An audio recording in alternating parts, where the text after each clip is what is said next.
So since it's December, I figured I'd do some holiday themed movies for you guys. So this movie's called Jack Frost. It came out in 1997, and no, this is not the family-friendly movie with Michael Keaton. Coincidentally, that movie actually came out a year after this. No, this Jack Frost is a comedy horror film which has since gained somewhat of a cult following. It also marked the feature film debut of Shannon Elizabeth, who gets raped and murdered by a snowman in this movie, but we'll get into that later. So the movie starts with a credits sequence and a voiceover from a little girl telling her uncle to tell her a happy, scary story, which really doesn't make any sense, but whatever. It's also probably one of the most annoying opening sequences to a movie that I've ever seen in my life. Uncle Henry, tell me a story. No, it's late. Go to bed. Santa will be here soon. No, I want a story.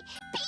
All right. So anyways, the movie starts with these guards who are transporting a serial killer named Jack Frost to go get executed. But look at how they're driving. I mean, I get it, it's snowing outside, it's hard to see, but I would probably recommend against having your passenger hunched over you while you're trying to steer. Anyways, Jack kills the guard who's in the back of the truck with him somehow, even though he's obviously chained up. And he kills him just kind of by, like, stepping on his neck. So they crash into some kind of chemical truck, and somehow Jack just manages to jump out and get out of all of his shackles. But the chemical spills all over him, causing him to kind of disintegrate and get absorbed into the snow. Which is kind of cool because then we get this animated sequence that shows us how his DNA is kind of merging with the snow, I guess. Then we cut to the sheriff of the aptly named town of Snowman, where his kid is cooking up some kind of crap. So he tells him to put it all into a bag so he can eat it later,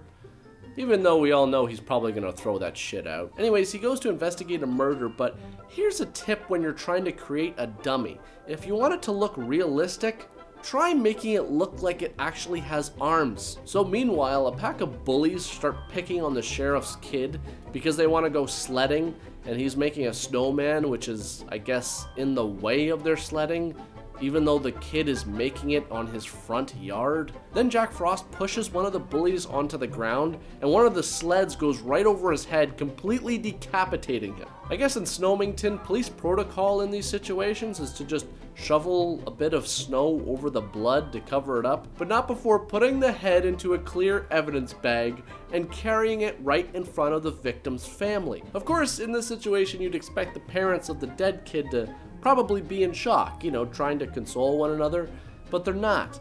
Stop telling me to calm down! Shut up! I mean, I understand that people grieve in different ways, but you'd think after the tragic sudden death of a member of the immediate family, that it seems unlikely that the daughter would be going out to get laid and that the family would be screaming at each other.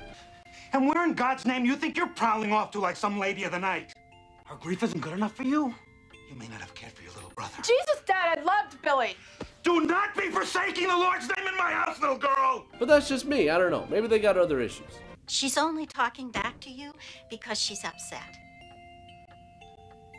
Sally, when I want philosophy, I'll turn on Oprah. Finish my scarf.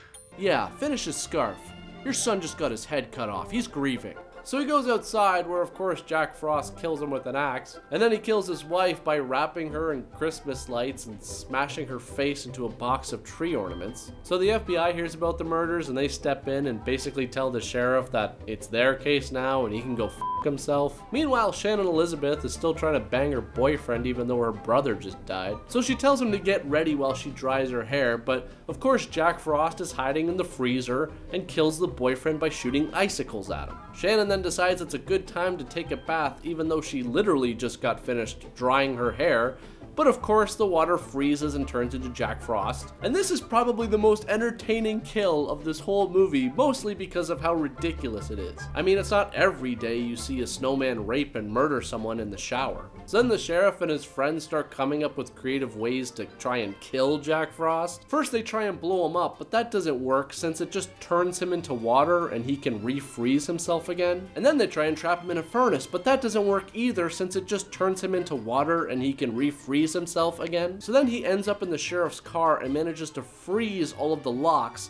So out of desperation, the sheriff just takes that bag of shit that his kid made for him in the beginning of the movie and just kind of slaps him in the face with it. And that's when they discover that the food actually hurts Jack Frost because the kid put antifreeze in it so that when his dad ate it, he wouldn't get cold. Well, I hate to break it to you, Sheriff, but either your kid was trying to kill you or he's just a complete retard. Because even at that age, I knew that things that were labeled with a skull and crossbones or had the words warning, danger, or poison on them were probably things that you should avoid eating. So anyways, they fill up the bed of a pickup truck with antifreeze, and the sheriff manages to get into a fight with Jack Frost and then throws him into the antifreeze, which starts killing him. Of course, one of Jack's arms falls off during the fall and manages to wrap itself around the kid. But that's okay because apparently the sheriff has no problem completely submerging his son into poison. So then they decide to bury all of the antifreeze, but of course Jack is alive inside, leaving it open for a sequel, which I might review. So if you guys want me to review Jack Frost 2,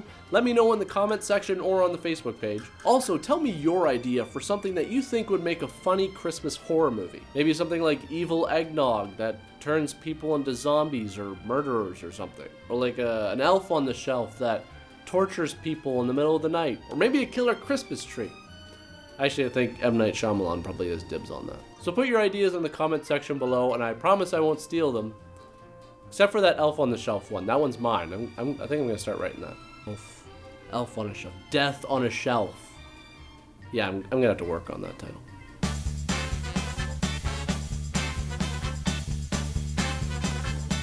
Hey, so coming up next week, I'll be reviewing a franchise about a serial killer Santa Claus that actually inspired one of the movies that I made during high school, and I'll also be doing a top 10 list of my favorite movies to watch during the holidays.